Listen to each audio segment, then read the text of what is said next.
अल्प सूचित प्रश्नों को लेता हूं। डॉक्टर सरफराज अहमद।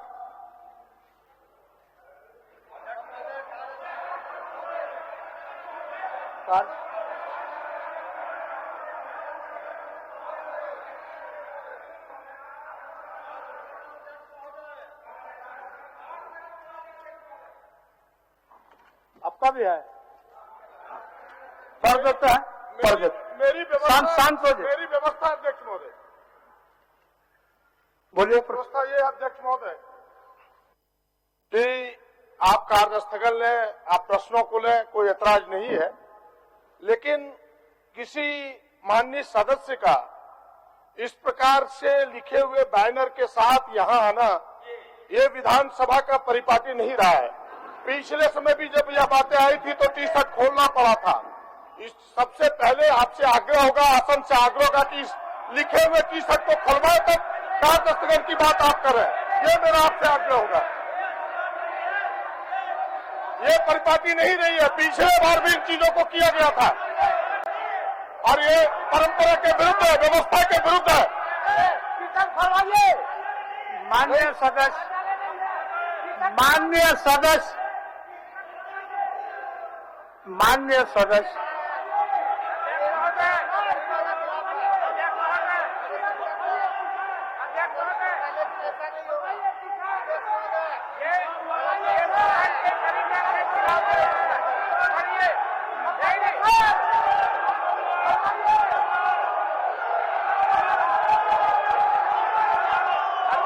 व्यवस्था के विरुद्ध है, उठाइए।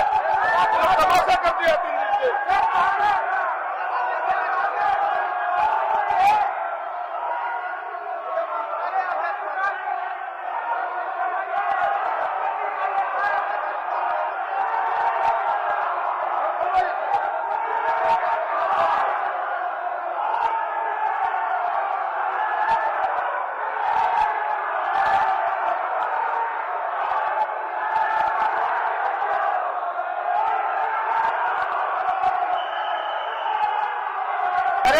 कौन हुइसल बजाया? देखिए तो कौन हुइसल बजाया? देखो कौन हुइसल बजाया? देखिए किसके पास हुइसल बजाया? निकालिए उनको।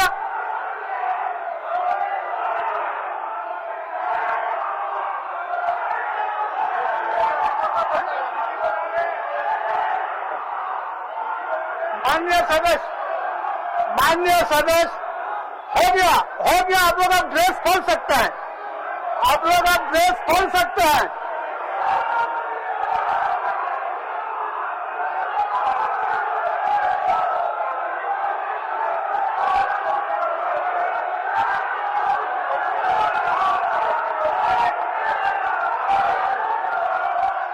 सदन का कार्रवाई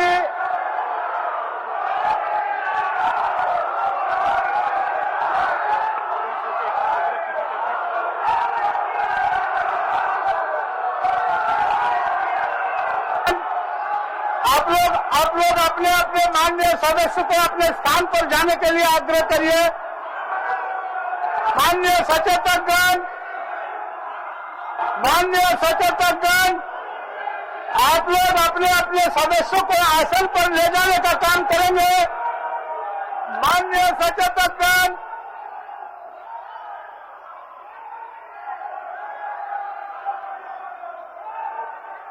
बंद कर दो।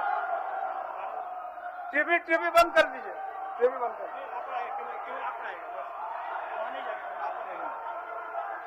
इसको आधा घंटा स्थगित कर दो। 12 बजे तक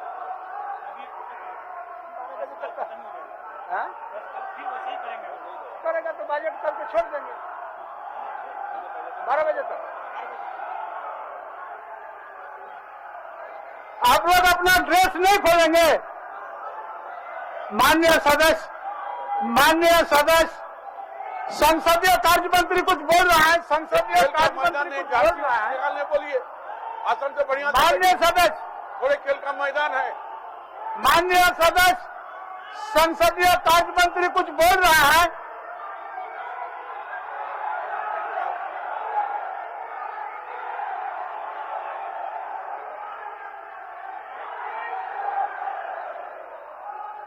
माननीय माननीय सदस्य संसदीय कार्य मंत्री कुछ बोल रहा है। अध्यक्ष महोदय, जिन लोगों ने सालों तक युवाओं के साथ खिलवाड़ किया, ये सदन का कार्रवाई आज दिन के 12 बजे तक के लिए स्थगित की जाती है।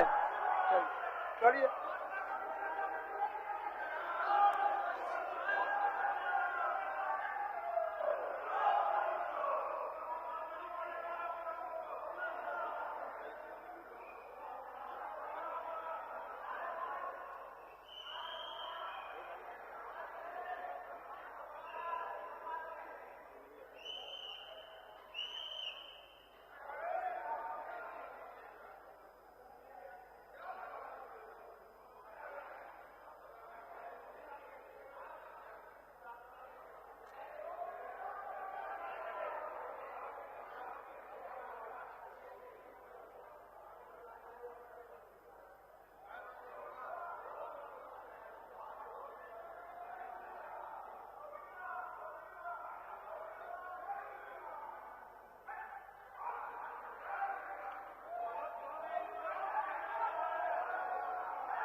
माननीय सदस्यगण,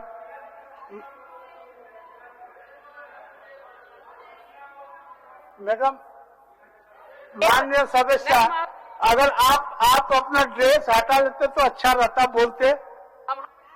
हम बोलिए हटा लीजिए।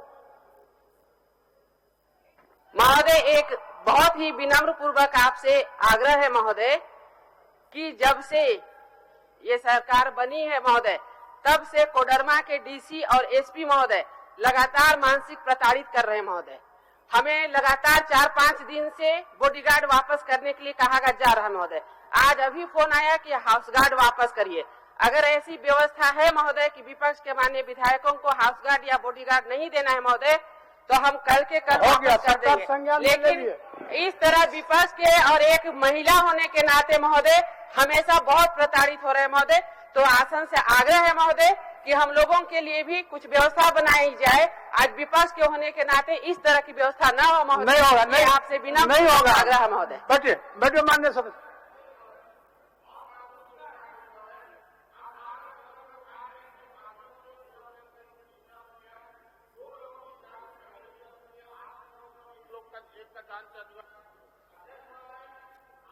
भूया का हाथियों के द्वारा कुचल दिया गया। इसके पहले बलराम पासवान को कुचल दिया गया अध्यक्ष महोदय। दोनों 30 से 35 साल के आयु आ गया, सरकार संज्ञान में ले ली। महोदय, मैं आपको देना चाहता हूँ इसमें आग्रह। माननीय सदस्यगण, नियमानुसार ग्राह्य शून्यकाल की सभी सूचनाएं पढ़ा हुआ मान लिया जाए और इन्हें विभाग को भेज दी जाए।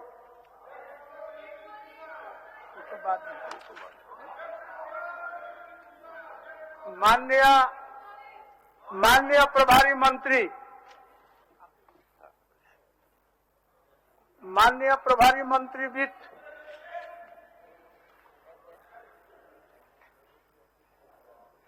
अध्यक्ष महोदय, मैं भारत का संविधान के अनुच्छेद 203 के अनुसरण में वित्तीय वर्ष 2021-22 के लिए 31 मार्च 2022 को समाप्त होने वाले वर्ष में जो व्यय होने की संभावना है से संबंधित 91,270 करोड़ रुपए मात्र का आय व्यय बजट सभा में उपस्थापित करता हूं।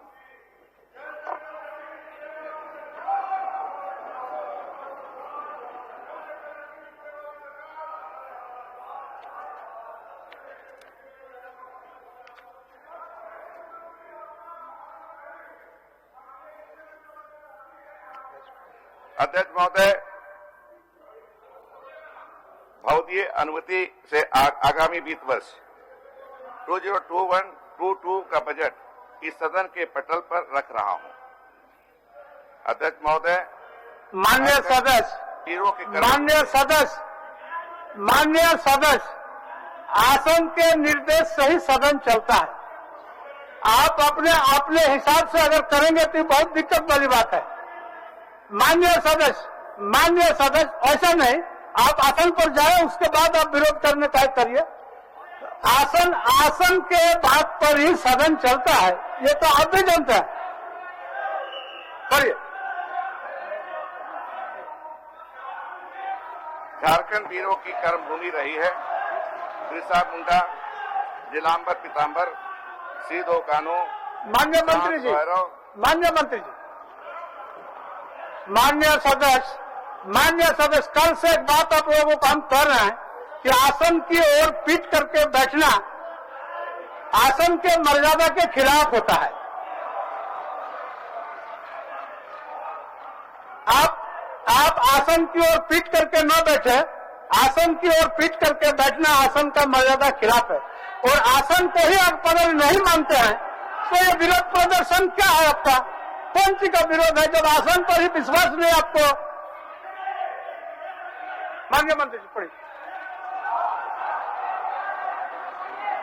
बिरसा मुंडा, जिलांबर पीताम्बर, कानू, तेलंगा खाड़िया, भगत, छत्रा टाना भगत, ठाकुर विश्वनाथ।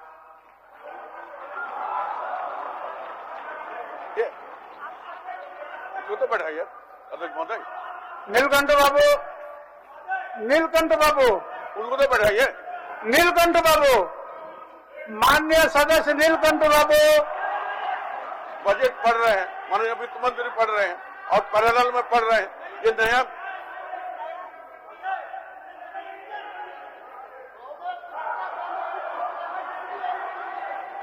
महोदय, ये अच्छी बात नहीं है। ठीक है, बैठकर सुनने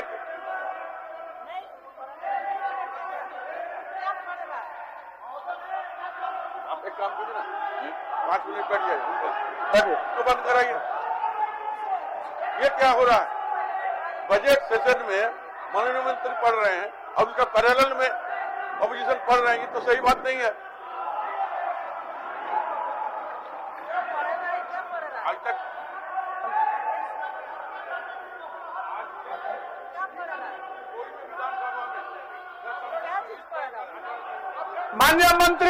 माननीय मंत्री आप अपना बजट पढ़िए।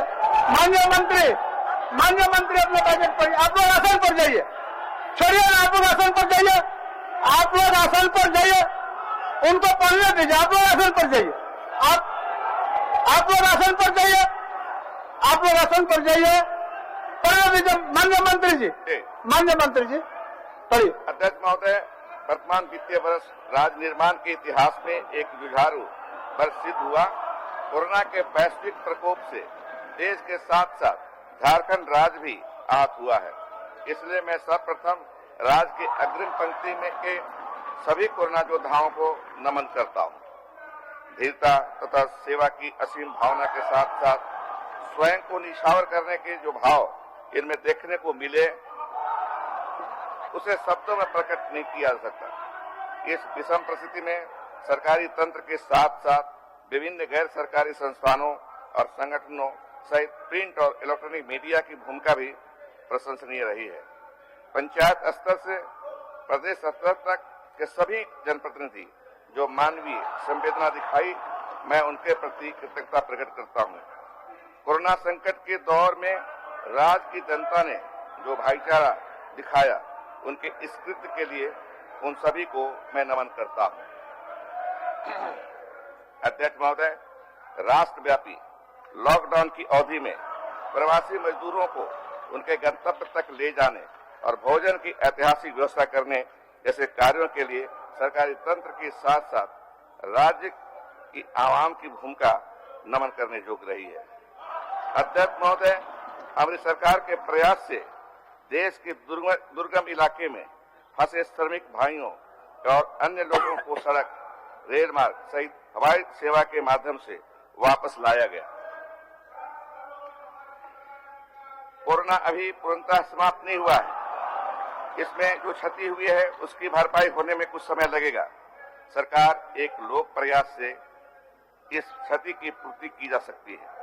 सरकार इस महामारी से लड़ने के लिए कृत संकल्पित है। माना कि डगर कठिन है, पग पग पर बाधाएं हैं, आगे बढ़ने से रोक रही महामारी सरीखी जो लाए हैं, पर रोक न सकेंगे ये कदम, हम उन्नति के अभिलाषी हैं। अध्यक्ष महोदय, कोविड-19 की महामारी ने हमें अपनी नीतियों का पुनर्मूल्यांकन करने के लिए प्रेरित किया। प्रत्येक वर्ष ग्रामीण क्षेत्रों से होने वाले पलायन को रोकने एवं ऐसे लोगों को राज्य में जीविकोपार्जन के साधन उपलब्ध कराने के निमित्त हमारी सरकार प्रतिबद्ध है। राज्य सरकार की कृषि क्षेत्र के अतिरिक्त गैर कृषि क्षेत्रों में भी रोजगार के नए अवसर उत्पन्न करने हेतु योजनाएं ला रही है। रूरल डिस्ट्रेस को कम करने के लिए मनरेगा योजना अंतर्गत भुगते मजदूरी दर में राज्य सरकार ने अपने संसाधनों से वृद्धि की है। अब मनरेगा मजदूरों को 194 रुपए के बदले 225 रुपये, मतलब 31 रुपए की वृद्धि मजदूरी मिलेगी। इस वर्ष मनरेगा के अंतर्गत बिरसा हरित ग्राम योजना, नीलांबर पीतांबर जल समृद्धि योजना, वीर सहित पोटो हो खेल विकास योजना तथा दीदी बाड़ी योजना को प्रारंभ किया गया है। कोविड-19 की महामारी के दौरान राज्य की जनता, विशेषकर प्रवासी मजदूरों की न्यूनतम बुनियादी आवश्यकताओं का ध्यान रखते हुए उन्हें भोजन एवं अवसान की व्यवस्था उपलब्ध कराई गई। ग्रामीण जीवन में समृद्धि एवं कृषकों को आत्मनिर्भरता बढ़ाना राज्य सरकार की प्राथमिकता में शामिल है। कृषि प्रक्षेत्र में सुधार के लिए एवं कृषकों की आय बढ़ाने के निमित्त राज्य अंतर्गत सिंचाई सुविधाओं का विकास एवं विस्तार किया जाएगा। कृषि के विकास के लिए ग्रामीण विकास की योजनाओं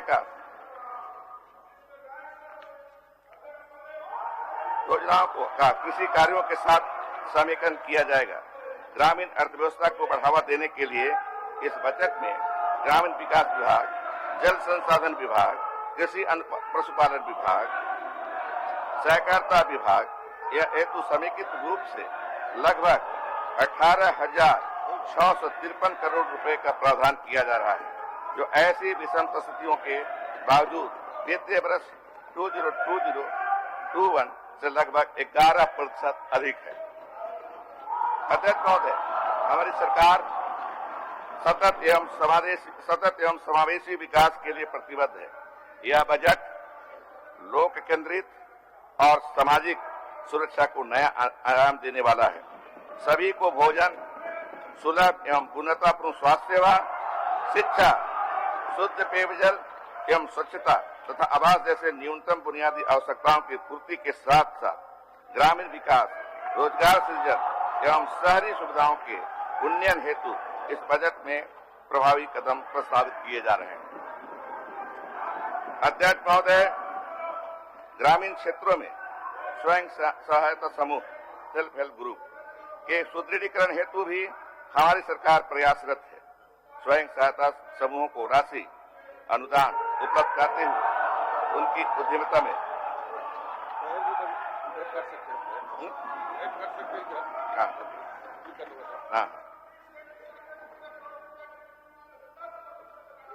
स्वयं सहायता समूह की राशि अनुदान उपलब्ध कराते हुए उनकी उद्यमिता में बढ़ोतरी के हेतु इस बजट में कदम उठाए जा रहे हैं।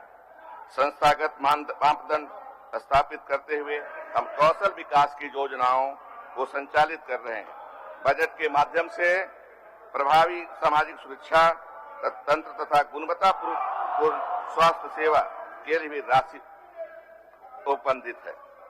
अध्यक्ष महोदय, अनुसूचित जनजाति, अनुसूचित जाति एवं अन्य पिछड़ा वर्ग के छात्रों को बेहतर शिक्षा उपलब्ध कराने के निमित्त योजनाएं चलाई जा रही हैं तथा विशेष स्कूलों एवं छात्रावासों का संचालन किया जा रहा है। यद्यपि कोविड-19 जनित परिस्थितियों ने हमारे राजस्व संग्रह को संकुचित किया है, तथापि हमारी सरकार ने सामाजिक प्रक्षेत्र के दायरे को बढ़ाने के साथ साथ पूंजीगत आधारभूत संरचना की उपलब्धता सुनिश्चित करने हेतु समुचित प्रयत्न किए हैं। पूंजीगत आधारभूत संरचना में भी सामाजिक अवसंरचना पर विशेष बल दिया जा रहा है।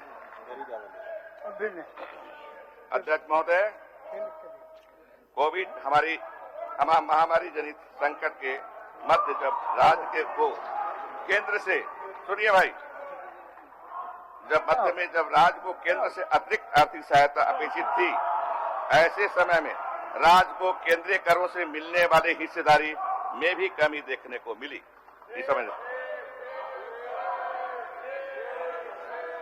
साथ ही इस विषम परिस्थिति में राज्य के समेकित निधि से डीवीसी के बकाये की सीधी कटौती कर ली गई, जिससे राज्य के वित्तीय भार में वृद्धि हुई। आपको याद होगा, एक बार आरबीआई द्वारा 477 करोड़ और दूसरी बार 714 करोड़ सीधे राशि सरकार का काट दिया गया।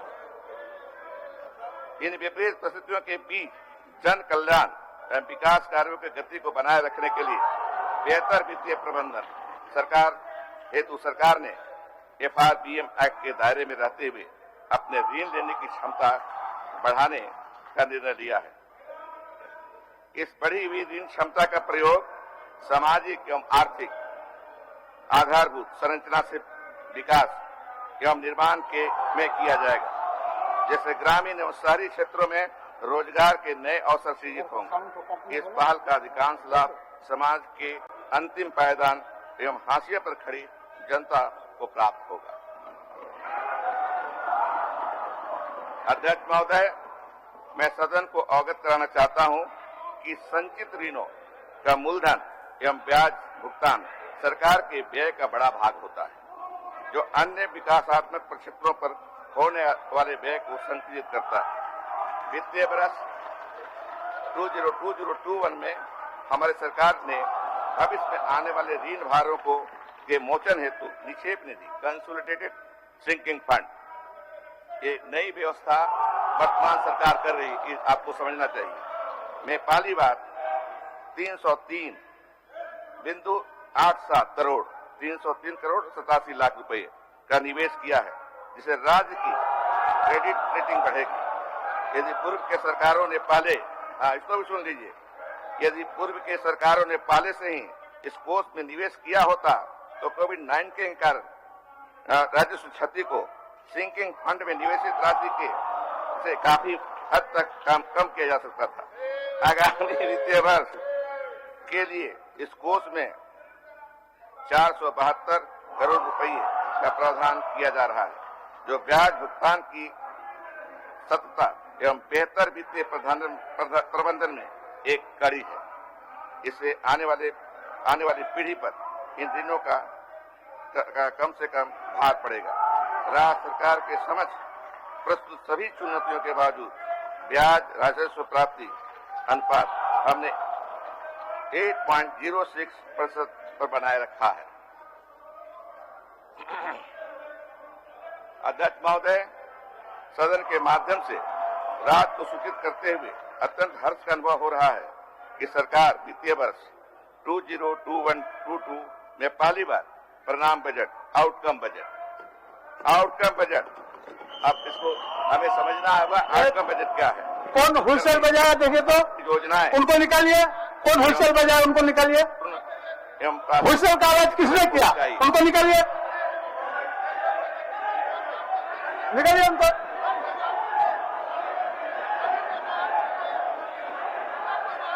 होलसेल कौन बजाया उनको निकालिए। पढ़िए मंत्री जी, पढ़िए। हमारी सरकार की इस अभिनव सोच ने हमें आगामी वित्तीय वर्ष से होलसेल बजा को निकालिए, कौन होलसेल बजा रहा है। परिणाम बजट तैयार करने के लिए प्रेरित किया है। परिणाम बजट एक ऐसा व्यय के पूर्व का अनुमान है, जिससे व्यय के पश्चात लक्षित परिणाम को लोक दृष्टि में लाया जाएगा एवं वित्तीय संव्यवहार फाइनेंशियल ट्रांजैक्शन में पारदर्शिता एवं जवाबदेही तय होगी। हम इन तत्वों का भी आकलन कर सकेंगे कि बजट में किए गए प्रावधान का लाभ किस तरह से जनता तक पहुंच रही है। संप्रति 11 विभागों में 21 मांगों के लिए आउटकम बजट प्रस्तुत किया जा रहा है। आगामी वित्तीय वर्ष में अन्य विभागों का भी आउटकम बजट प्रस्तुत किया जाएगा। अध्यक्ष महोदय, सरकार का लक्ष्य नहीं, हुइसल बजाने वाला बर्दाश्त नहीं, हुइसल बजाने वाला बर्दाश्त नहीं। आप जो कर रहे हैं उतना तो ठीक है, अब इससे भी ऊपर करिएगा तो आसन को इतना बर्दाश्त करने की क्षमता नहीं है। जब अर्थव्यवस्था में व्यय करने का अवसर नित्य निर्मित हो, आज के कार्रवाई तक के लिए उनको निष्कासित कर दीजिए। हमारे बजटीय प्रावधान सतत विकास लक्ष्य सस्टेनेबल डेवलपमेंट गोल से भी प्रभावित है, जिसके तहत निर्धारित लक्ष्यों को भी प्राप्त करने में सफलता मिलेगी। अध्यक्ष महोदय, वित्तीय वर्ष 2021-22 के लिए मैं सदन के समक्ष राज्य का सकल बजट 91,217 करोड़ रुपए का अनुमान प्रस्तुत कर रहा हूं, जिसमें राजस्व व्यय के लिए 75,755 करोड़ 1 लाख रुपए एवं पूंजीगत व्यय के लिए 15,521 करोड़ 99 लाख रुपए का प्रस्ताव है। बजट में प्रावधानित सकल राशि को यदि प्रक्षेत्र के दृष्टिकोण से देखा जाए तो सामान्य प्रक्षेत्र के लिए 26,734 करोड़ रुपए 5 लाख, सामाजिक प्रक्षेत्र के लिए 33,625 करोड़ 72 लाख रुपए तथा आर्थिक प्रक्षेत्र के लिए 30,917 करोड़ 23 लाख रुपए उपबंधित किए गए।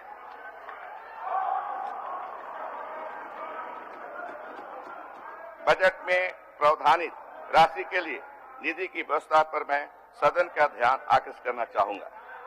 राज्य को अपने कर राजस्व से 23,265 करोड़ 42 लाख रुपये तथा गैर कर राजस्व से 13,500 करोड़ रुपये, केंद्रीय सहायता से 17,891 करोड़ 48 लाख रुपये, केंद्रीय करों में राज्य की हिस्सेदारी के रूप में 22,050 करोड़ 10 लाख रुपये, लोक ऋण से 14,500 करोड़ रुपये, ये उधार तथा अग्रिम की वसूली से करीब 70 करोड़ प्राप्त होने का अनुमान है।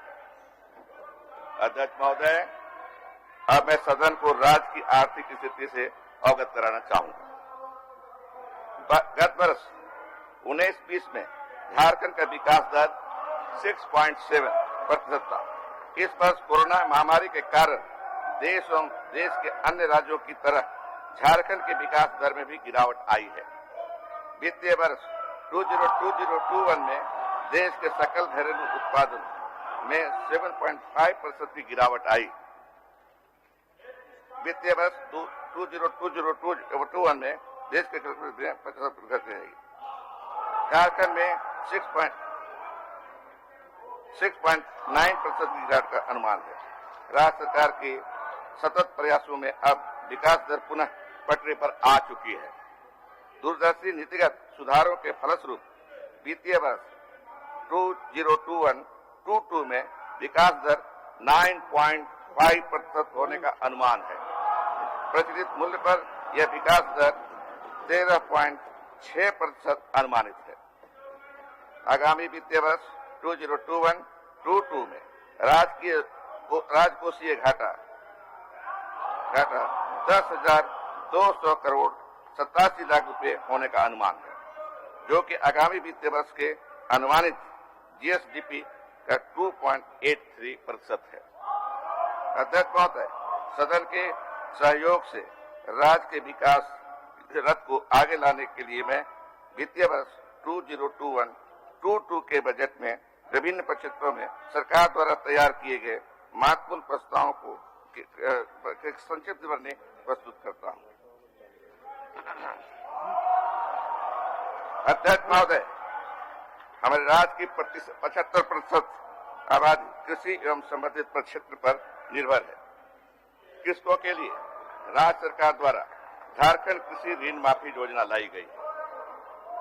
फिर से सुनिए, कृषकों के लिए राज्य सरकार द्वारा झारखंड कृषि ऋण माफी योजना लाई गई। हमारे किसान, झारखंड के किसान मांग करते रहे कि हम कर्ज के बोझ से लदे हुए हैं, हमारे लोन की माफी की जाए, लेकिन पिछली सरकार ने एक नहीं सुनी। लेकिन इस सरकार ने शुरू से तय कर लिया कि हम किसानों का ऋण माफ कर देंगे। इस योजना का शुभारंभ दिनांक 1/2/2021 को आयोजित राज्य स्तरीय कार्यशाला में जामताड़ा जिले से किया गया। झारखंड कृषि ऋण माफी योजना अंतर्गत वित्तीय वर्ष 2021-22 में 1200 करोड़ का बजटीय उपबंध प्रस्तावित है। इसके अतिरिक्त कुछ नई योजनाएं भी लाई गई हैं।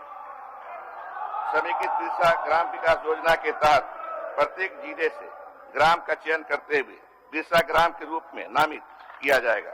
इस योजना के अंतर्गत किसान सर्विस सेंटर की स्थापना कर कृषक समूह को प्रशिक्षित करते हुए कृषि के विभिन्न आयामों को जोड़ते हुए कृषकों को बाजार उपलब्ध कराया जाएगा। ये नई योजना है, तो सुनना चाहिए आप सबों को, जिससे कृषकों की आय में बढ़ोतरी होगी। इस हेतु आगामी वित्तीय वर्ष 2021-22 में 61 करोड़ रुपए का उपबंध प्रस्तावित है। किसान समृद्धि योजना प्रत्येक जिला के विभिन्न प्रखंडों में सोलर आधारित डीप बोरिंग करते हुए सिंचाई की सुविधा सामूहिक रूप से उपलब्ध कराया जाएगा। इस हेतु आगामी वित्तीय वर्ष 2021-22 में 45.83 करोड़ रुपए का बजटीय उपबंध है। इस सुनना जरूरी है, हम सबों को जानना जरूरी है कि इस कोरोना काल में एक ही संबल रहा आर्थिक क्षेत्र में झारखंड में, खास करके देश में भी हो रहा कृषि क्षेत्र। इसलिए हम कृषि को और विकसित करने के लिए यह उपबंध कर रहे हैं। सरकारी क्षेत्र में उद्यानिकी फसलों की खेती का उद्देश्य शहरी क्षेत्रों में घरों के आसपास खाली पड़ी भूमि में गृह वाटिका विकसित करते हुए शहर के निवासियों के लिए अत्यंत कम लागत पर ताजी एवं स्वास्थ्यवर्धक सब्जियों एवं फलों की उपलब्धता सुनिश्चित करें। हम सभी से, सदन में उपस्थित सभी माननीय सदस्यों से अपील करेंगे कि जो सरकारी क्वार्टर मिला है या प्राइवेट घर में भी आप रहते हो, आपके सामने जो जमीन है उसमें साग सब्जी जरूर उग जाएगी, पर्यावरण शुद्ध रहेगा और शुद्ध साग सब्जी मिलेगा हमको खाने के लिए। इसके तहत वित्तीय वर्ष 2021-22 में राज्य में 5000 पौष्टिक गृह वाटिका 2 करोड़ की लागत पर विकसित किए जाएंगे। इस योजना के कार्यान्वयन के फलस्वरूप शहरी परिवारों के भोजन में पौष्टिकता की वृद्धि होगी तथा प्रदूषण मुक्त एवं स्वच्छ वातावरण का विकास होगा। महोदय, झारखंड राज्य उद्यान प्रोत्साहन society, Jharkhand state horticulture promotion society के गठन का उद्देश्य एक ऐसी संस्थागत व्यवस्था का विकास करना है जो क्षेत्र स्तर पर उद्यान निदेशालय एवं राज्य बागवानी मिशन के द्वारा संचालित योजनाओं का बेहतर अनुश्रवण एवं मूल्यांकन कर सके।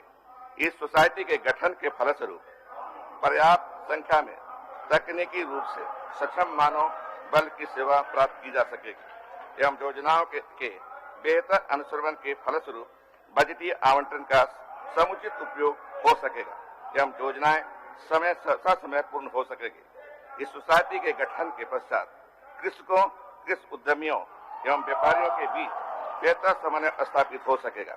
इस हेतु आगामी वित्तीय वर्ष 2021-22 में 10 करोड़ का बजटीय उपबंध प्रस्तावित है।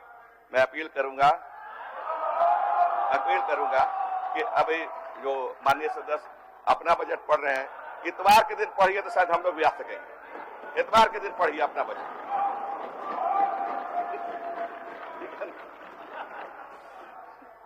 चैम्बर ऑफ कॉमर्स का गठन का उद्देश्य कृषकों एवं व्यापारियों के बीच बेहतर समन्वय स्थापित करना एवं मार्केट लिंकेज की संभावना को बढ़ाना है।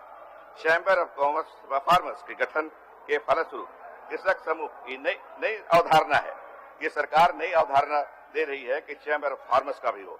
फलस्वरूप एक कृषक समूह विकसित होंगे एवं राज्य में लघु कृषि उद्योग का विकास हो सकेगा तथा कृषकों को अपने उपज का उचित मूल्य प्राप्त होगा एवं कई छोटी खाद्य प्रसंस्करण इकाइयों की स्थापना होगी। इस हेतु आगामी वित्तीय वर्ष 2021-22 में 7 करोड़ रुपये का उपबंध है।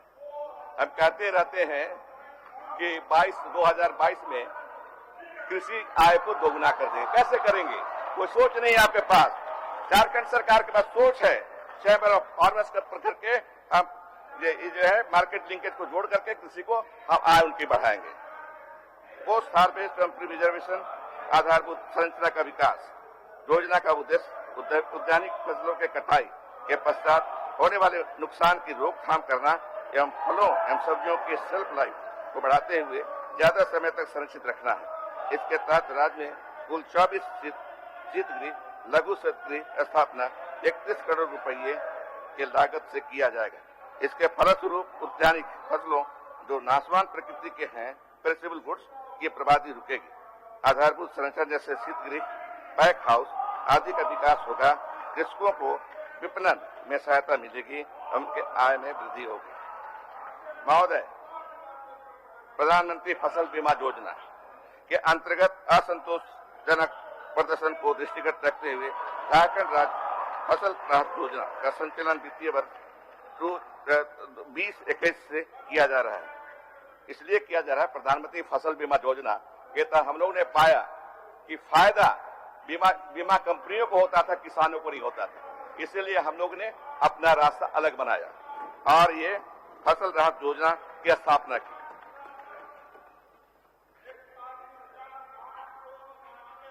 अंतर्गत प्रतिकूल मौसम के कारण फसल उत्पादन में ह्रास होने की स्थिति में फसलों की क्षति का आकलन कर किसानों को वित्तीय सहायता प्रदान की जाएगी। वित्तीय वर्ष 2021-22 में झारखंड राज्य का फसल राहत योजना हेतु 50 करोड़ रुपए का उपबंध प्रस्तावित है। पशुपालन, अध्यक्ष महोदय, चतरा जिला अंतर्गत बृहद भेड़ प्रजनन प्रक्षेत्राधीन बकरा विकास के लिए गोट स्टेट विकास करने की योजना का संचालन किया जाना है। इसका मुख्य उद्देश्य दुग्ध और मांस का उत्पादन बढ़ाना है। इस योजना के संचालन से सरकार को राजस्व की प्राप्ति होगी।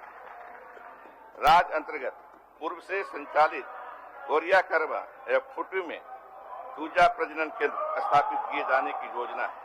इससे मुर्गी पालकों को कम दर पर स्थानीय स्तर से चूजा उपलब्ध हो जा सकेगा। साथ ही साथ स्थानीय नस्ल के मुर्गी का उत्पादन भी बढ़ाया जा सकेगा। इस कार्य से सरकार को उपलब्धि के साथ राजस्व की प्राप्ति होगी। ये इसलिए हम लोग कर रहे हैं कि राज्य का राजस्व भी बढ़े, सुविधा भी बढ़े लोगों के लिए, राज्य का राजस्व भी बढ़े। गो मुक्ति धाम की स्थापना ये किसी सरकार ने सोचा नहीं था, लेकिन इस सरकार ने सोचा है। गो मुक्ति धाम की स्थापना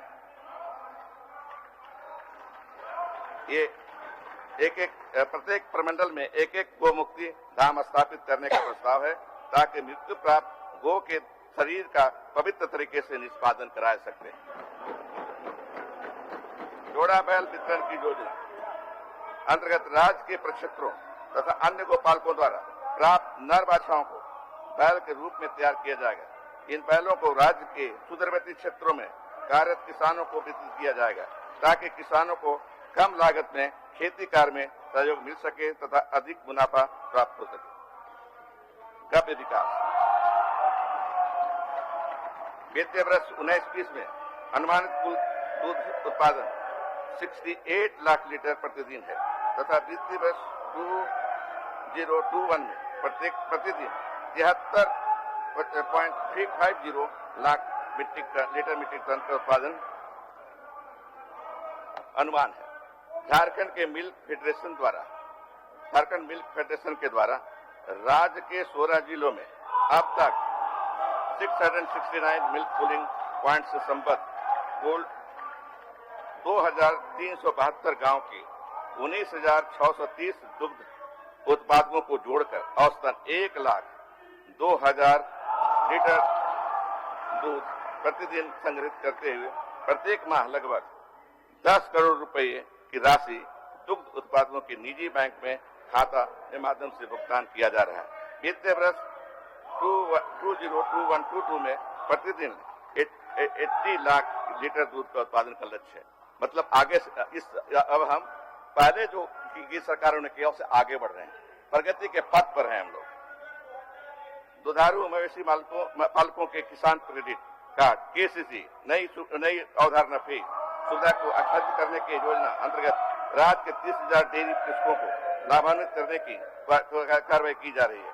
अब तक कुल 4,749 डेयरी कृषकों को 22.94 करोड़ की साख अधिसीमा की स्वीकृति विभिन्न बैंकों द्वारा प्रदान की गई। इस योजना को वित्तीय वर्ष 2021-22 में जारी रखा जाएगा। अध्यक्ष महोदय, ग्रामीण दुग्ध उत्पादकों प्रगतिशील डेयरी कृषकों के लिए अतिरिक्त आमदनी के सृजन तथा स्वरोजगार के उद्देश्य से अनुदानित दर पर दो दुधारू गाय वितरण, कामधेनु डेयरी फार्मिंग, प्रगतिशील डेयरी कृषकों को सहायता, हस्त एवं विद्युत चालित चैप कैटर का विवरण तथा तकनीकी इनपुट सामग्रियों के वितरण की योजना प्रस्तावित है। झारखंड मिल्क फेडरेशन के माध्यम से दुग्ध उत्पादन संग्रहण विधायन एवं विपणन हेतु आधारभूत संरचनाओं के सुदृढ़ीकरण एवं विस्तार हेतु जमशेदपुर तथा गिरिडीह में नए डेयरी प्लांट एवं रांची में मिल्क प्रोडक्ट प्लांट एवं मिल्क पाउडर प्लांट की स्थापना प्रस्तावित है।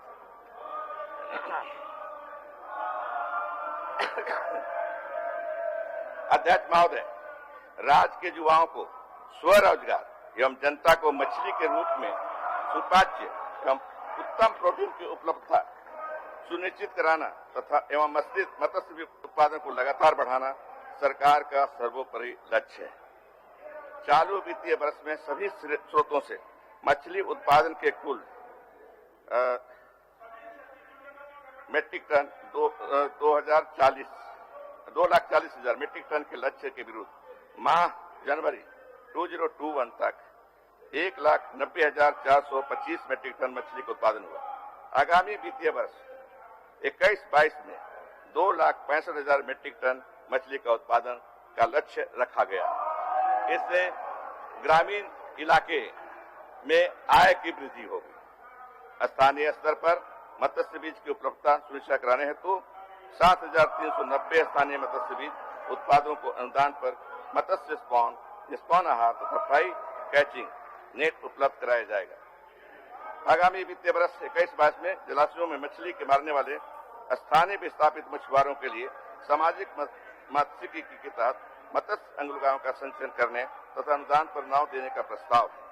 आत्मनिर्भर भारत अभियान के तहत प्रधानमंत्री मत्स्य संपदा योजना अंतर्गत केंद्रांश तथा राज्यांश के सहयोग से राज्य में मछुआरों, प्रगतिशील किसानों, मत्स्य ग्रामीण मछली पालकों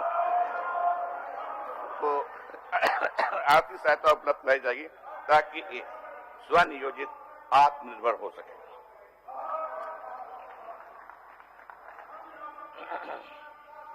अध्यक्ष महोदय, कृषि पशुपालन एवं सहकारिता विभाग द्वारा चलाई जा रही विभिन्न योजनाओं से 11 लाख से अधिक नागरिक आच्छादित हैं। किसानों को उनके उत्पाद का उचित मूल्य मिल सके, इसके डैम्स पैक्स का गठन किया गया था। जिला और राज्य स्तर पर इनके संघ एवं महासंघ की संरचना के अभाव में ये प्राथमिक समितियां अपना काम सही ढंग से नहीं कर पा रही हैं। वित्तीय वर्ष 21-22 में कृषि एवं लघु वन उपज के संग्रहण, व्यापार प्रसंस्करण सुनिश्चित कराने हेतु राज्य स्तरीय महासंगठित करने का प्रस्ताव। सिंचाई। अध्यक्ष महोदय, कृषि में सिंचाई का आवश्यकता महत्व तथा झारखंड के सिंचित क्षेत्र को बढ़ाने के उद्देश्य से राज्य के संथाल परिणत क्षेत्र में आदिवासी बहुल दुमका जिले के अंतर्गत भूमिगत पाइपलाइन के माध्यम से मसलिया मेगालिफ्ट सिंचाई योजना का कार्यान्वयन आगामी वर्ष 21-22 में प्रारंभ किए जाने का कार्यक्रम निर्धारित है। इससे जिले के बहुत बड़े भूभाग को सुनिश्चित सिंचाई सुविधा उपलब्ध कराते हुए कृषकों के आर्थिक एवं सामाजिक विकास का मार्ग प्रशस्त होगा। वर्षों पूर्व निर्मित जीर्ण सिंचाई योजनाएं। सुनिए भाई, आपके समय की बात है ये। वर्षों पूर्व निर्मित जीर्ण सिंचाई योजनाओं के विकास, पुनरुद्धार एवं आधुनिकीकरण के कार्यक्रम को आगे बढ़ाते हुए 12 पुरानी सिंचाई योजनाओं के नहरों के लाइनिंग का कार्य आगामी वर्ष में कराए जाने का लक्ष्य है।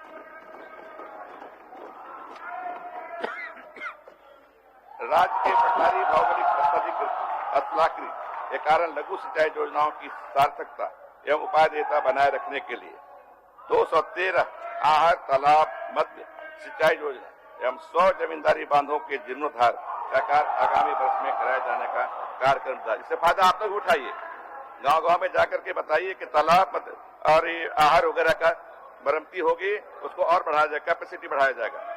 ग्रामीण विकास। अध्यक्ष महोदय, ग्रामीण क्षेत्रों में निधि की त्वरित एवं सुलभ उपलब्धता हेतु राज्य के सखी मंडलों को इस वर्ष करीब 449 करोड़ रुपये का चक्रीय निधि, सामुदायिक निवेश निधि तथा 546 करोड़ रुपये क्रेडिट लिंकेज के रूप में उपलब्ध कराया गया। आगामी वित्तीय वर्ष में 50,000 सखी मंडलों को चक्रीय निधि एवं 20,000 सखी मंडलों को सामुदायिक निधि उपलब्ध कराने की योजना है।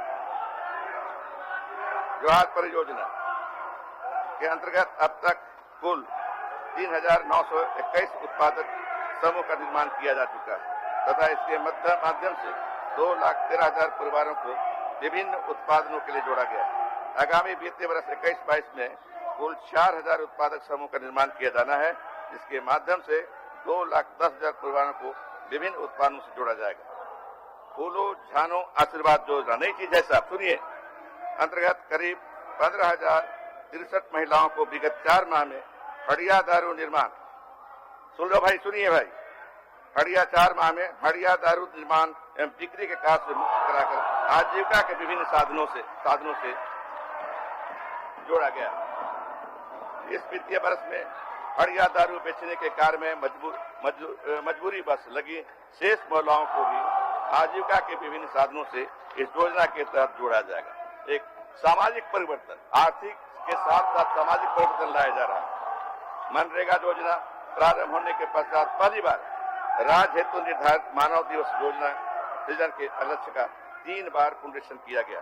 इस रूरल डिस्ट्रिक्ट के समय ग्रामीणों को रोजगार उपलब्ध कराने हेतु वर्तमान में 1150 लाख मानव दिवस सृजन किया गया।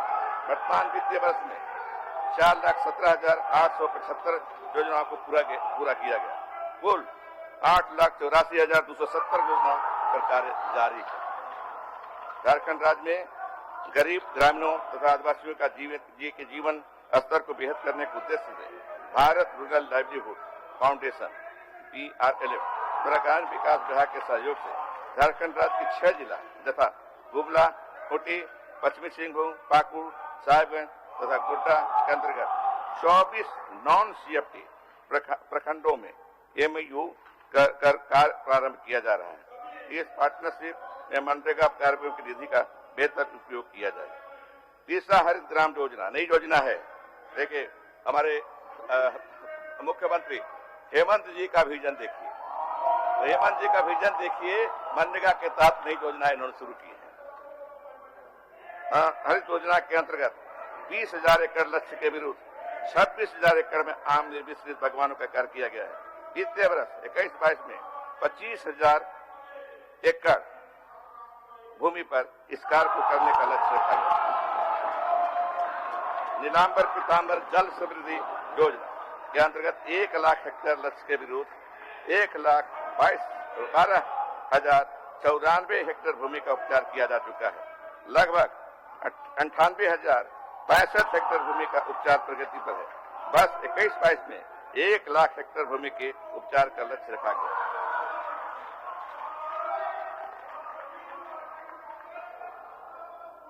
सुनिए भाई, बाबा साहब भीमराव अंबेडकर आवास योजना, बाबा साहब के नाम से चुप रहिए कम से कम। बाबा साहब अंबेडकर आवास योजना अंतर्गत 32,244 आवास स्वीकृत करते हुए 23,331 आवास पूर्ण किया गया है। आगामी वित्तीय वर्ष 21-22 में 3,000 नए आवास बनाने का लक्ष्य है। पक्का आवास की उपलब्धता सुनिश्चित कराने हेतु वित्तीय वर्ष 20-21 के भौतिक लक्ष्य 4,22,000 आवासों के विरुद्ध अब तक 3,35,000 आवास स्वीकृत एवं 37,981 आवास पूर्ण किए गए।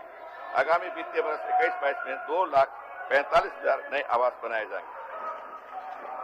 15वीं वित्त आयोग की अनुशंसा के आलोक में समान आधारभूत अनुदान त्रिस्तरीय PRS के उपलब्ध कराने हेतु ग्राम पंचायतों के लिए 1,618 करोड़ 65 लाख रुपए, पंचायत समितियों के लिए 304 करोड़ 3 लाख रुपए तथा जिला परिषदों को 202 करोड़ 68 लाख रुपए का बजट उत्पन्न प्रस्तावित। आपको याद होगा कि पिछली सरकार में सिर्फ मुखिया लोगों को पैसे मिलते थे, जो प्रमुख होते थे, जो जिला परिषद के सदस्य होते थे, अध्यक्ष होते थे, रोते रहते थे। लेकिन इस बार ऐसा नहीं, सबको राशि दी जा रही है। सबकी सहभागिता विकास के कार्य में, ग्रामीण विकास में लगी रहेगी। राष्ट्रीय ग्राम स्वराज अभियान, इस योजना के उद्देश्य से पूर्ण करने हेतु राज्य में निम्न कार्यक्रम संचालित किए जा रहे हैं। क्षमता प्रधान सृजन अंतर्गत ग्राम पंचायत विकास योजना से संबंधित ग्रामीण हैंड होल्डिंग सपोर्ट तथा अन्य प्रशिक्षण गतिविधियां तथा प्रशिक्षण यात्रा, प्रचार प्रसार, सूचना, मुद्रण इत्यादि कार्य कराए जाएंगे। संस्थागत संरचना के विकास हेतु जिला पंचायत संसाधन केंद्र, राज्य पंचायत संसाधन केंद्र का रख रखाव, अनुरक्षण, संवर्धन, मानव संसाधन उपलब्ध कराए जाएंगे। पंचायत भवनों का निर्माण, मरम्मत, प्रज्ञा केंद्र को पंचायत भवन में स्थापित करने जैसे कार्य कराए जाएंगे। स्वास्थ्य अध्यक्ष महोदय, वैश्विक महामारी कोविड-19 से संपूर्ण विश्व सहित झारखंड भी प्रभावित हुआ। क्या हुआ आप जानते हैं, क्या स्थिति थी हेल्थ सेक्टर में क्या स्थिति थी, सबको पता है। अब आगे सुनिए। ऐसे समय में स्वास्थ्य सुविधाओं की महत्ता को समझते हुए राज्य के सभी नागरिकों के लिए कोविड-19 के से बचाव या नियंत्रण हेतु राज्य भर के जिला अस्पताल में सामुदायिक स्वास्थ्य केंद्रों को कोविड टीकाकरण कक्ष की स्थापना की गई है। दिनांक 16/1/2021 से कोविड-19 टीकाकरण का शुभारंभ राज्य के 129 केंद्रों पर किया जा रहा है। अब सबको हमको बताना है, अपने अपने क्षेत्र के लोगों को, कि अब इस केंद्र में जाकर के टीका ले लें और अपना जीवन बचावें। वर्तमान में देश के कोविड-19 के अंतर्गत रिकवरी दर 10% तथा मृत्यु दर 1.40% रहा। ये हमारे लिए गर्व की बात है कि पूरे देश में इस तरह की अवस्था नहीं रही। पूरे देश में जहां हजारों में मरते रहे, लाखों में मरे, इस देश में लाखों में मरे, लेकिन हमारे झारखंड इससे बचा रहा। और इसका क्रेडिट जाता है तो सिर्फ हमारे मुख्यमंत्री हेमंत सोरेन जी को और स्वास्थ्य मंत्री बन्ना गुप्ता जी।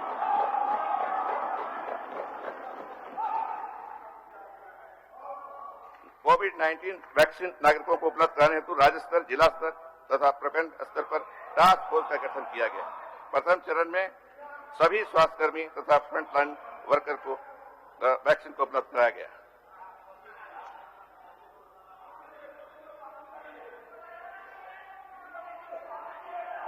रांची जिला अंतर्गत निर्माणाधीन 500 सैया वाले सदर अस्पताल को मार्च 221 में पूर्ण कराकर संचालित कर दिया जाएगा। जब गुजरते हैं सदर अस्पताल से, बिल्डिंग देखते हैं तो पूछता है लोग कि कब शुरू होगा, तो शुरू होने जा रहा है मार्च महीना। शहीद निर्मल महतो मेडिकल कॉलेज अस्पताल धनबाद, MGM मेडिकल कॉलेज अस्पताल जमशेदपुर तथा राज्य के प्रमंडलीय मुख्यालय में स्थित जिला अस्पतालों के साथ साथ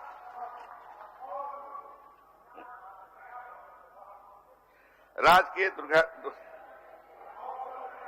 खाद्य आपूर्ति अध्यक्ष महोदय, स्वस्थ समाज की परिकल्पना का आधार उचित पोषण एवं पर्याप्त खाद्य आपूर्ति।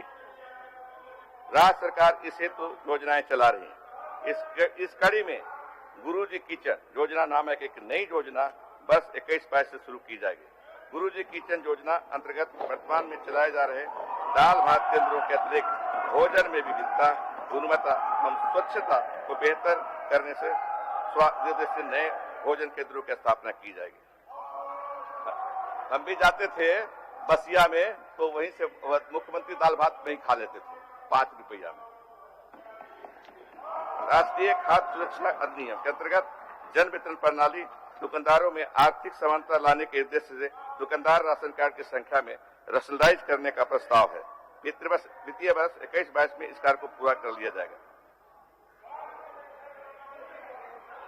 राष्ट्रीय खाद्य सुरक्षा अधिनियम से आच्छादित लाभुकों की सम्मानजनक स्थिति सुनिश्चित करने के उद्देश्य से अनुदानित दर पर धोती, साड़ी एवं लुंगी का वितरण किया जाएगा। जरूरी है, ये सरकार न सिर्फ रोजी देगी, रोटी भी देगी और वस्त्र भी देगी, शिक्षा भी देगी, स्वास्थ्य भी रहेगा, पेयजल एवं स्वच्छता।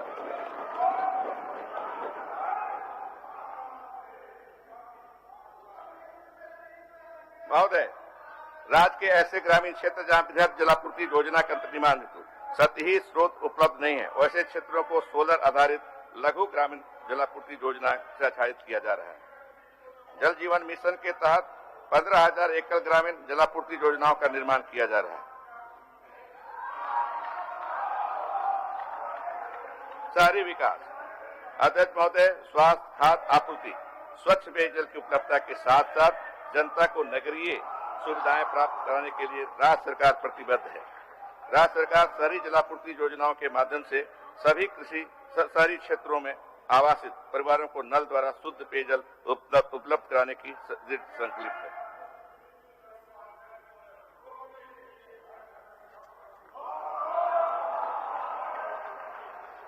महोदय, नगरीय क्षेत्रों में बढ़ती आबादी को स्वच्छ वातावरण उपलब्धता के लिए ठोस अपशिष्ट प्रबंधन सॉलिड वेस्ट मैनेजमेंट के से संबंधित 24 नगर निकायों की नियुक्ति कर दी गई है। गिरिडीह में ठोस अवशिष्ट प्रबंधन प्लांट चालू कर दिया गया है। देवघर, गोड्डा, चाकुलिया में ठोस अवशिष्ट प्रबंधन प्लांट परीक्षण स्तर पर है। अमृत योजना Atal mission for rejuvenation and urban transformation. अरे भाई माननीय सदस्यगण, अब हम अटल जी के नाम पर जो मिशन चल, एक मिनट सुन लीजिए, एक मिनट सुन लीजिए भाई। Atal mission for rejuvenation and urban transformation, ये तो आप ही का है। आप अटल जी के नाम पर वो नहीं सुनिएगा कैसे होगा। के अधीन 5 मिशन शहरों में 1 मिशन शहर आदित्यपुर में सीवरेज एवं 4 मिशन शहर तथा 50 हजारीबाग देवघर गिरिडीह में सेप्टेज परियोजनाओं का कार्य प्रगति पर है। अमृत योजना के अधीन 7 चयनित शहरों में 33 पार्कों का निर्माण हुआ है। अमृत योजना के तहत 7 चयनित शहरों में 2251 नगर पालिका कर्मियों का प्रशिक्षण किया गया है। वित्तीय वर्ष 81-82 जो माननीय सदस्य साहेबगंज से आते हैं, पाकुड़ से आते हैं, उनके लिए उनको सुनना चाहिए। वित्तीय वर्ष 21-22 पे नमामि गंगे योजना के अधीन खुसरो के लिए इंटरसेप्शन डिवीजन तकनीक पर आधारित 15 mega litre per day sewage treatment plant लगाए गए हैं। साहेबगंज म्यूनिसिपल वेस्ट वाटर परियोजना के अधीन 12 MLD STP से 12,650 घरों को जोड़ दिया जाएगा। साहेबगंज के तो इलाके के जितने माननीय सदस्य हैं उनको जानना चाहिए। राजमहल म्यूनिसिपल वेस्ट वाटर परियोजना हेतु निर्मित 3.5 MLD STP के साथ 7,700 घरों को जोड़ने का कार्य 21-22 में किया जाएगा।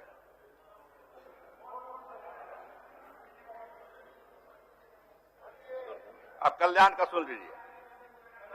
अध्यक्ष महोदय, झारखंड के अनुसूचित जनजाति, अनुसूचित जाति एवं अन्य पिछड़े वर्ग के अल्पसंख्यकों आदि के कल्याण हेतु राज्य सरकार प्रतिबद्ध है, जो आप नहीं थे शायद।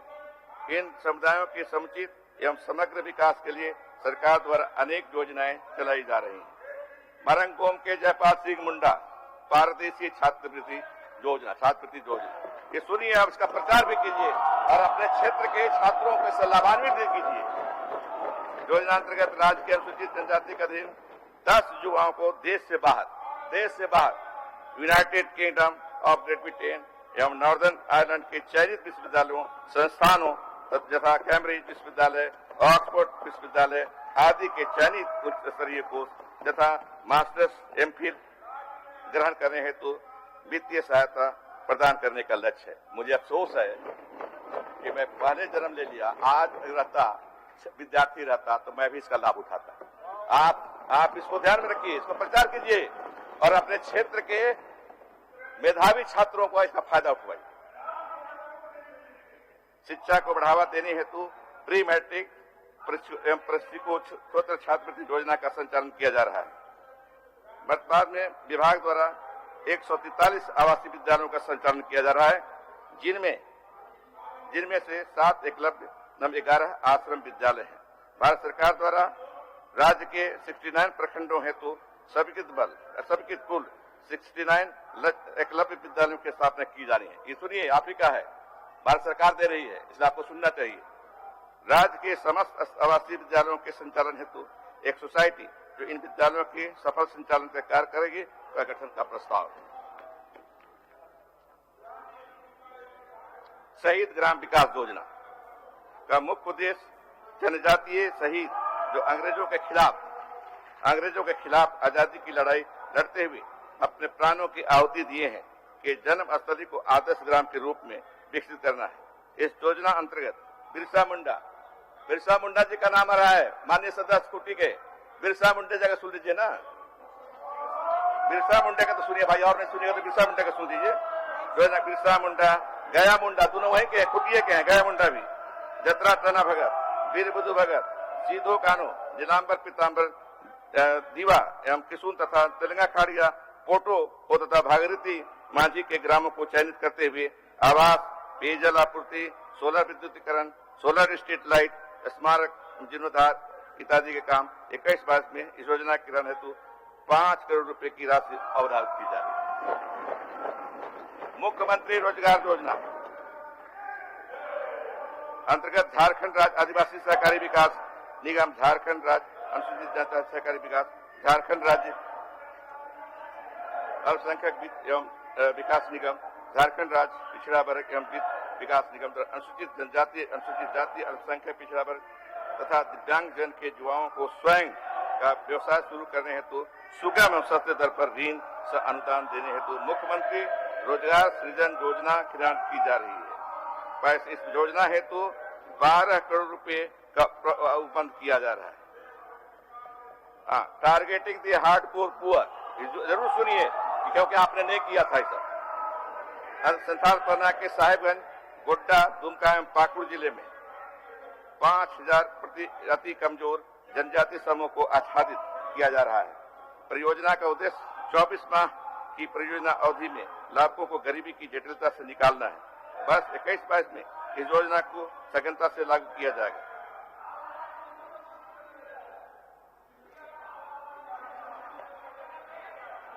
समाज कल्याण महोदय, राज्य में महिलाओं एवं बच्चों का कल्याण राज्य सरकार की प्राथमिकता में शामिल है।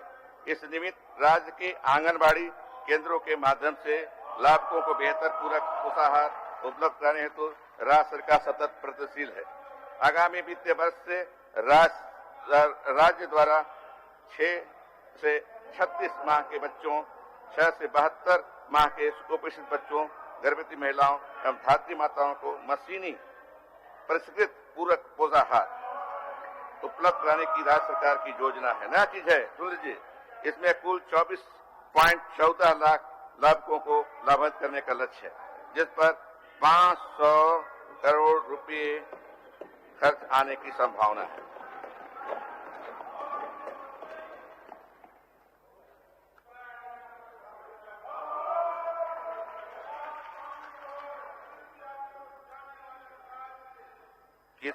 किशोरियों एवं युवतियों कुपोषण चक्र के तोड़ने से अत्यंत महत्वपूर्ण भूमिका निभा सकती हैं। स्वस्थ एवं सुपोषित युवतियां स्वस्थ एवं सुपोषित बच्चों को जन्म देगी, जिससे कुपोषण के चक्र से तोड़ने की सफलता मिलेगी। विशेष सर्किल बन जाता है, बीमार माता है तो बच्चे भी बीमार होंगे, लेकिन माता अगर स्वस्थ है तो बच्चे भी स्वस्थ होंगे। ये विशेष सर्किल कहते हैं उसको तोड़ना है। इस सरकार का नियत है, नीति है कि इसको तोड़े ताकि आने वाली पीढ़ी हमारी स्वस्थ बने, स्वस्थ रहे।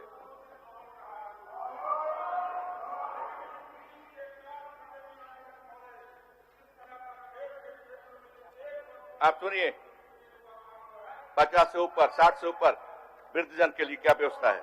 राज्य के वृद्धजनों को होने वाले विभिन्न समस्याओं का यथा चिकित्सा, सुरक्षा, संरक्षण, विधिक आवश्यकता से संबंधित समस्याओं के समाधान के लिए सरकार द्वारा वृद्धजनों हेतु वर्ष 21-22 में एक हेल्पलाइन केंद्र स्थापित करने का प्रस्ताव है, जो वृद्धजनों की विभिन्न समस्याओं के समाधान में वृद्धजनों एवं संबंधित सरकारी एजेंसी के बीच सामान्य एवं संपर्क कार्य करेगी। आगामी वित्तीय वर्ष 21-22 में गरीब, असहाय एवं दुर्गम क्षेत्र में रहने वाले वृद्धजनों को चलंत वाहन के माध्यम से चिकित्सीय सुविधा उपलब्ध कराने की भी योजना है।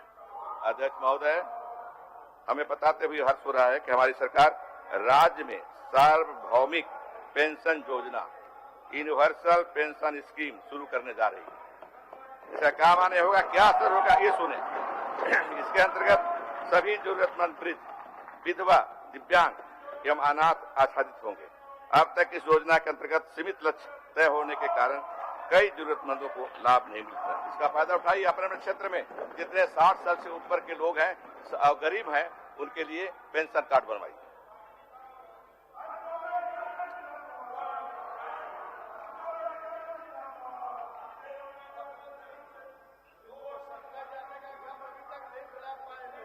सभी प्रारंभिक विद्यालयों के अध्ययनरत बच्चों को वैश्विक महामारी के दौरान मध्याह्न भोजन योजना के अंतर्गत सूखा राशन एवं नगद राशि विद्यार्थियों को शिक्षकों के माध्यम से घर घर उपलब्ध कराने का प्रयास किया गया। ये हम काम किए हैं तब बोल रहे हैं, काम बोलता है तो ये हम बोल रहे हैं, काम किए हैं तब बोल रहे हैं हम, ताकि आपदा की इस घड़ी में राज्य में 32 लाख विद्यार्थियों के पोषण स्तर पर कोई कमी नहीं आए।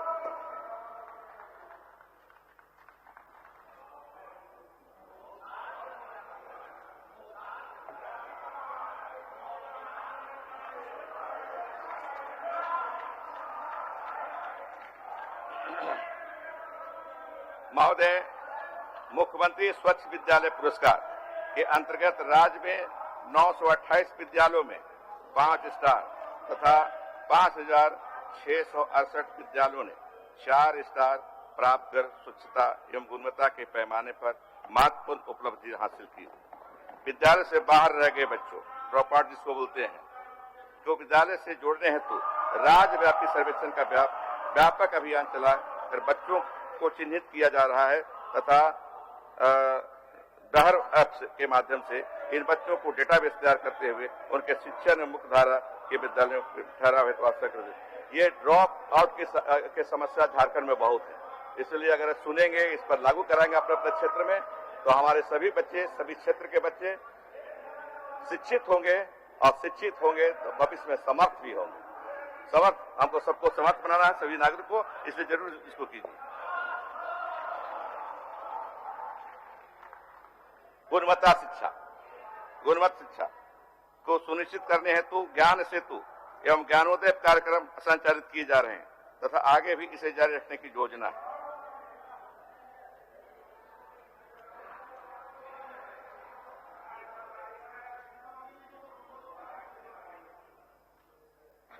शारीरिक शिक्षा एवं खेलकूद हेतु राज्य सरकार द्वारा विस्तृत हस्त पुस्तिका तैयार की गई है तथा उच्च माध्यमिक कक्षाओं में शारीरिक शिक्षा एवं खेलकूद विषय के रूप में शामिल करने की योजना है।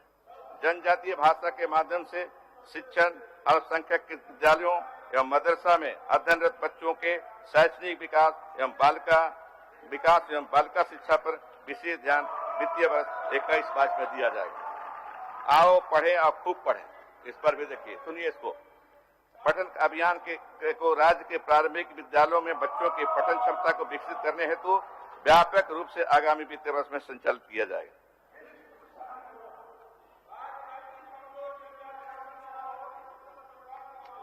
महोदय, झारखंड असंगठित कर्मकार सामाजिक सुरक्षा योजना के तहत असंगठित कर्मकार सामाजिक सुरक्षा अधिनियम 2008 की धारा 3 की उपधारा में निहित प्रावधानों के अनुसार असंगठित क्षेत्र के मजदूरों के लिए 5 योजनाएं यथा असंगठित कर्मकार मृत्यु दुर्घटना सहायता योजना, अंत्येष्टि सहायता योजना, असंगठित कर्मकारों के बच्चों के लिए मुख्यमंत्री छात्रवृत्ति योजना, कौशल उन्नयन योजना एवं चिकित्सा सहायता की योजना संचालित है। प्रवासी कर्मकारों के निबंधन की प्रक्रिया को ग्राम पंचायत के स्तर पर करने की संबंधित योजना है।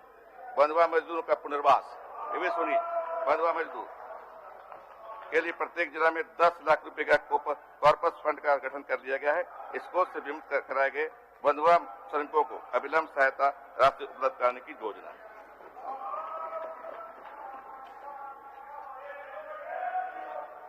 महोदय सुने भाई, मुख्यमंत्री झारखंड अंतर्राष्ट्रीय प्रवासी श्रमिक अनुदान योजना महत्वपूर्ण चीज है।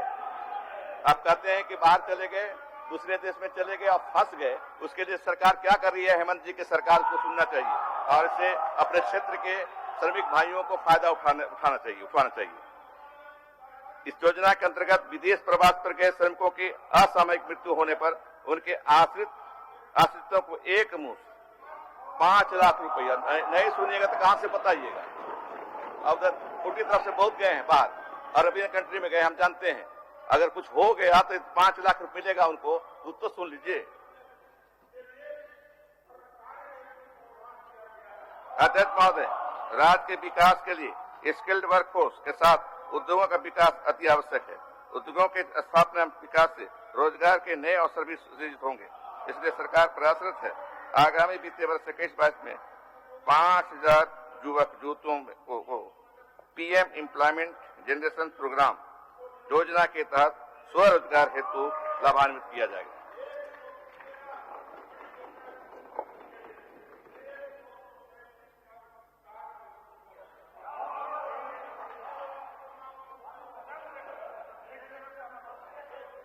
अध्यक्ष महोदय, राज्य के विकास में पथों के महत्व को ध्यान में रखते हुए पथों के उन्नयन एवं विकास पर बल दिया जा रहा है एवं सड़कों के घनत्व को बढ़ाने हेतु बजट में राशि 3,480 करोड़ रुपए का उपबंध किया जा रहा है।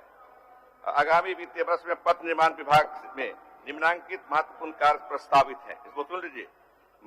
माइनिंग कॉरिडोर का निर्माण, गिरिडीह धनबाद देवघर में रिंग रोड का निर्माण, गोविंदपुर साहिबगंज सड़क का 4 लेनिंग, राज्य के महत्वपूर्ण शहरों को जोड़ने वाली सड़कों को 4 लेन करने का प्रस्ताव, राज्य के महत्वपूर्ण पर्यटन स्थलों को अच्छी सड़कों से जोड़ने का प्रस्ताव।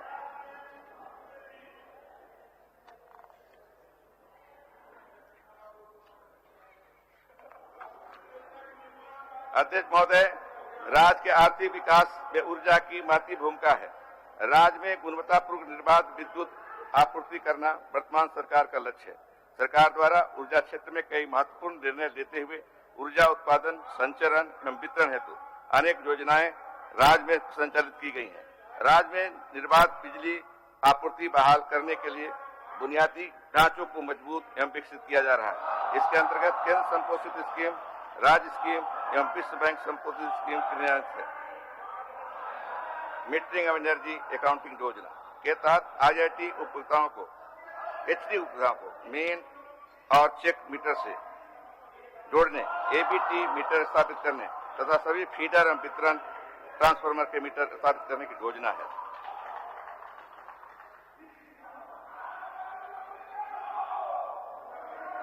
राज्य स्कीम के अंतर्गत वित्तीय वर्ष 21-22 में शुरू कराई जाने वाली नई संचरण ट्रांसफॉर्मेशन लाइन योजना DVC कमांड एरिया में कुल 7 जिले यथा धनबाद, बोकारो, रामगढ़, चतरा, हजारीबाग, कोडरमा एवं गिरिडीह में DVC संचरण लाइन एवं ग्रिड सब स्टेशन से विद्युत आपूर्ति की जा रही है। बराबर धमकी DVC देता है कि हम लाइनें नहीं देंगे, बिजली नहीं देंगे, उसी का उपाय हो रहा है।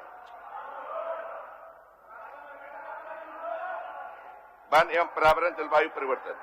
अध्यक्ष महोदय, झारखंड की पहचान वनों से है। मानव एवं वनों का संबंध बहुत पुराना है। हमारी सरकार वनों के संरक्षण एवं विकास के लिए प्रतिबद्ध है। वन संवर्धन एवं संरक्षण के सतत प्रयासों के कारण राज्य का वनावरण एवं वृक्षारोपण बढ़ाकर राज्य में कुल भौगोलिक क्षेत्रफल का 33.81% हो गया है, जो राष्ट्रीय वन नीति 1988 के अनुरूप राज्य के लिए एक बड़ी उपलब्धि है। भारतीय वन सर्वेक्षण देहरादून के द्वारा दिनांक 30/12/2019 को जारी प्रतिवेदन के अनुसार 2017 से 2019 तक की अवधि में राज्य में विभिन्न प्रकार के वन क्षेत्रों में 58 वर्ग किलोमीटर की वृद्धि हुई है।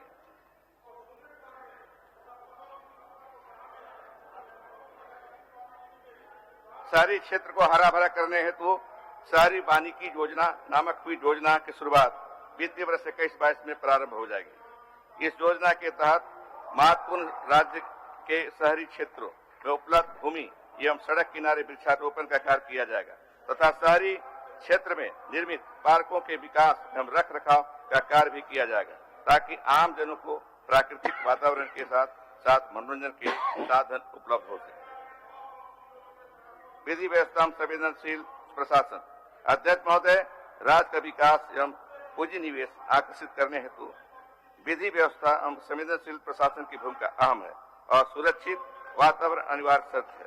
गृह, कारा एवं आपदा प्रबंधन विभाग के अंतर्गत गृह एवं कारा विभाग प्रभाग के लिए वित्तीय वर्ष 21-22 में 476.80 करोड़ रुपए की राशि का उपबंध किया जा रहा है। राज्य के युवक जो वामपंथ उग्रवादियों के प्रभाव में आकर भटक गए हैं, उन्हें मुख्य धारा में लाने का प्रयास किया जाएगा, ताकि वे एक सामान्य जीवन जी सकें तथा राज्य के विकास में अपना योगदान दे सकें। जिन इलाकों को उग्रवाद की चंगुल से मुक्त कराया जा चुका है, वहां विकास की गति में तेजी लाई जाएगी, ताकि उग्रवाद वहां दोबारा पैर नहीं पसार सके। जो इलाके आज भी वामपंथ उग्रवाद से ग्रसित हैं, उन इलाकों को अभियान और विकास के माध्यम से वामपंथ उग्रवाद के प्रभाव से मुक्त कराया जाएगा।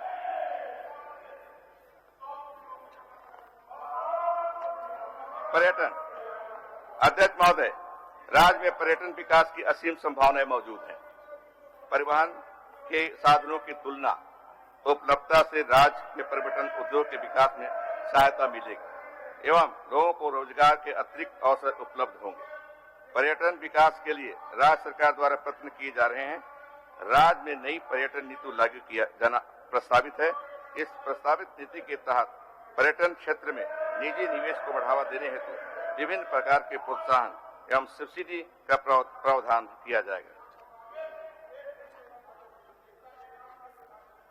महोदय, लुगुबुरु एवं रजरप्पा की महत्ता को देखते हुए इन्हें बृहद पर्यटन गंतव्य के रूप में विकसित करने की योजना है।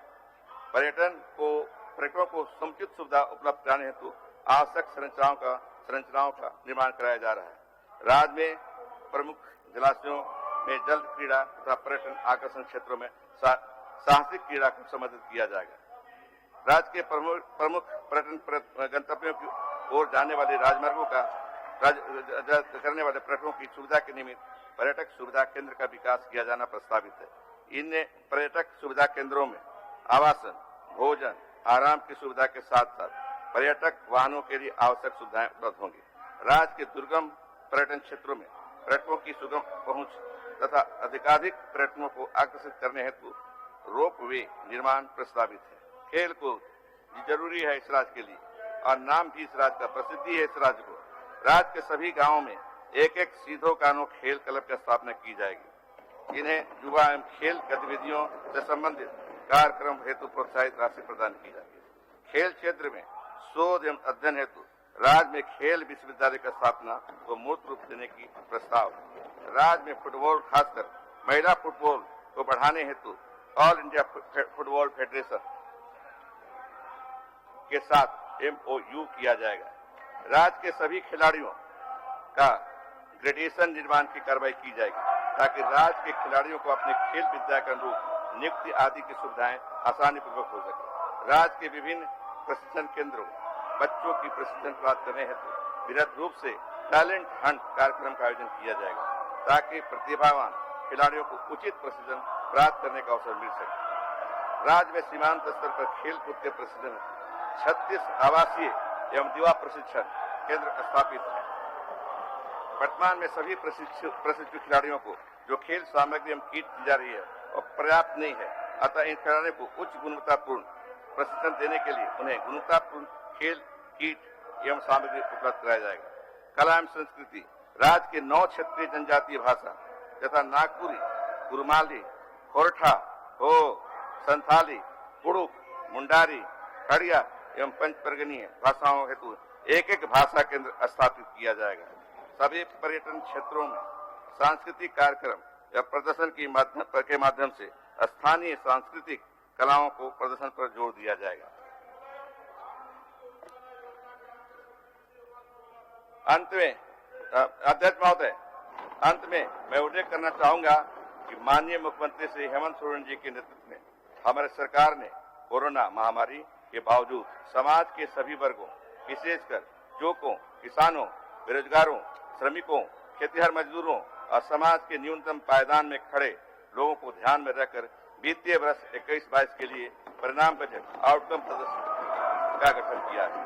सदन के समक्ष इस लक्ष्य के साथ मैं राजस्व व्यय के लिए 75,755 रुपये तथा पूंजीगत व्यय के लिए 15,521 करोड़ 99 लाख रुपए अर्थात 91,277 करोड़ का बजट सदन में प्रस्तुत कर रहा हूं।